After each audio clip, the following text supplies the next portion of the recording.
This single grid is the entire language of house wiring. These are wiring diagram symbols, the shorthand every electrician draws on a plan. Right now, it looks like a wall of little shapes. It is not. Every mark here belongs to one of 6 groups. Learn the groups, and a strange electrical drawing suddenly has a shape you recognize.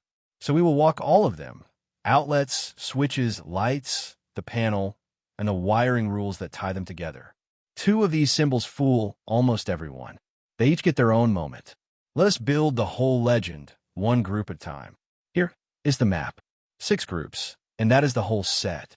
Power and protection is where the electricity comes in, the supply, the panel, the breakers, and earth. Switches open and close a circuit, one way, two way, and the tricky ones in between. Outlets are your sockets, single, double, and the protected kinds. Lighting covers every fitting on the ceiling and the wall. Fixed appliances are the wired-in devices, the cooker, the heater, the fan. And the wiring conventions decide what is actually joined to what. One trick before we start: to read any plan symbol, look at 2 things: its shape and where the wires meet it. The shape names the device. The lines running to it are the cables. That is the whole method. Quick note before the tour: every symbol you are about to see also lives in a free chart on the site. It is searchable. It is printable. It costs nothing. Keep it open in a second tab and follow along. The link is right below. Right? Group 1. Group 1, power and protection. This is where the electricity enters the building. First, the supply.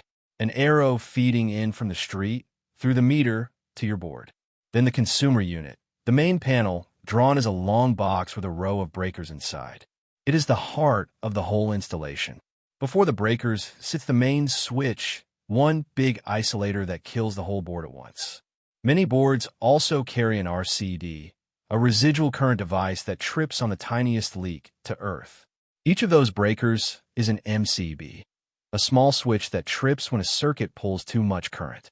The older version is the fuse, a link that melts and breaks the circuit for good.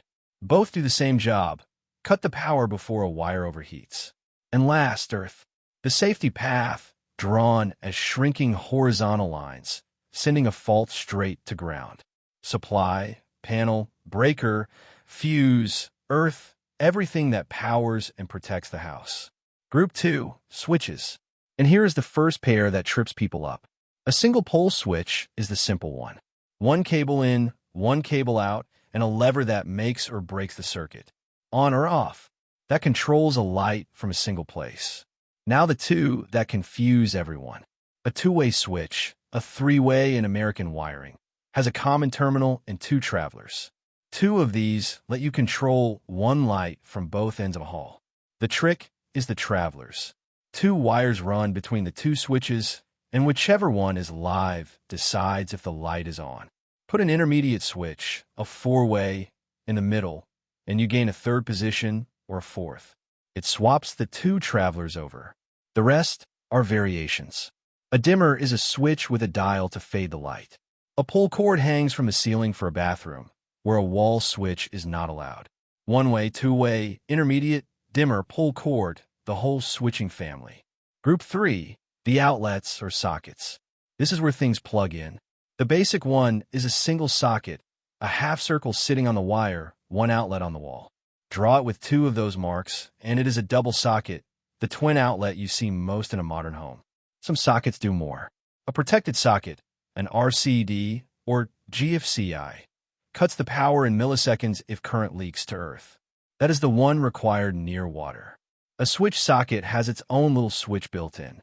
A weatherproof socket, marked WP, is sealed for outdoors. And a USB outlet charges a phone straight from a wall. On a plan, the little line off the socket tells you which wall it sits on. A socket fed on its own short cable is called a spur, a single outlet hung off a nearby circuit. Single, double, protected, switched, weatherproof, USB, every socket on the plan. Group 4, lighting. Every fitting that turns a circuit into light. The classic ceiling light is a circle with a cross, a lamp holder hanging from a point on the ceiling. A wall light is the same idea pushed against a wall, drawn as a half circle. A recessed downlight sinks into the ceiling, shown as a circle with a solid center. Then the specials. A fluorescent fitting is a long tube, drawn as a slim rectangle, common in kitchens and garages. A plain lamp is any luminaire on the drawing. And an emergency light, marked with an E, stays lit when the power fails, so you can find the exit. A dashed line from a light to a switch is the switch wire. It tells you which switch drives which fitting.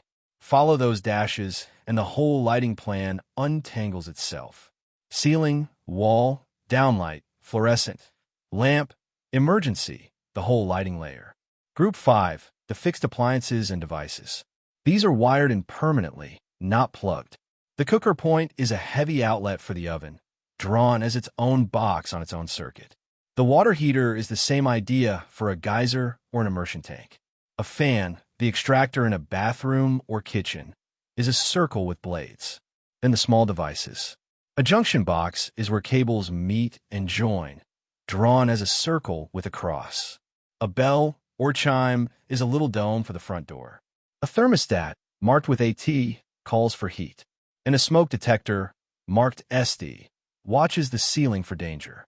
Most of these sit on a flex outlet or an isolator, a wall switch that lets you cut the appliance for service. On the plan, it is a small square beside the device. Cooker, heater, fan, junction box, bell, thermostat, smoke, the wired-in devices around the home. Group 6 is not really devices at all. It is the wiring, the lines between everything. And it hides the single most misread symbol on any plan. Look at two cables that cross. Do they connect or not? The answer is one tiny dot. A solid junction dot where they meet means the cables are joined. Current flows between them. No dot means they simply cross and never touch. One dot changes the entire circuit. Miss it, and you have wired something completely different from the drawing. So whenever cables cross, check for the dot first. Two more marks finish the language. Little ticks across a cable count its conductors. 2 ticks, 2 wires plus the earth. And a home run arrow shows a cable heading straight back to the panel, so the whole run need not be drawn. One more line type. A cable drawn inside a channel, or as a long dash, is running in conduit. A protective tube in a wall or a slab. Dots, ticks, and home runs. That is how a plan says what is truly connected. So where do you find all of these when you need them? Right here, in a free editor that runs in your browser. Open the symbol library, and every part we just covered is one search away. Type socket, or switch, or light, and there it is. Filter by the DIY pack, and you get the residential set first. Outlets, switches, lights, the lot. Hundreds of symbols, ready to drop straight onto the canvas. This is the honest way to learn them. Do not just watch.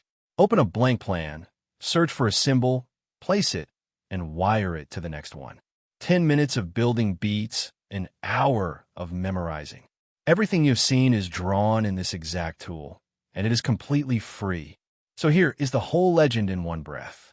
Power and protection bring the electricity in, supply, panel, breakers, and earth. Switches open the circuit, and remember, the two-way and the intermediate are the pair that fool everyone.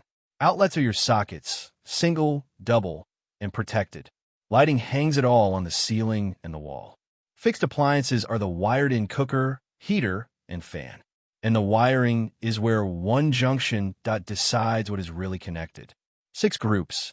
Every house symbol slots into one. A plan you have never seen before is no longer a wall of shapes. It is a language you now read. Keep the chart open the first few times. After a week of reading real plans, you will not need it. Open Circuit Diagram Maker.app, pick any diagram, and start reading. It is free, it runs in your browser, and the link is right below. Subscribe if this finally made house wiring makes sense, and I will see you in the next one.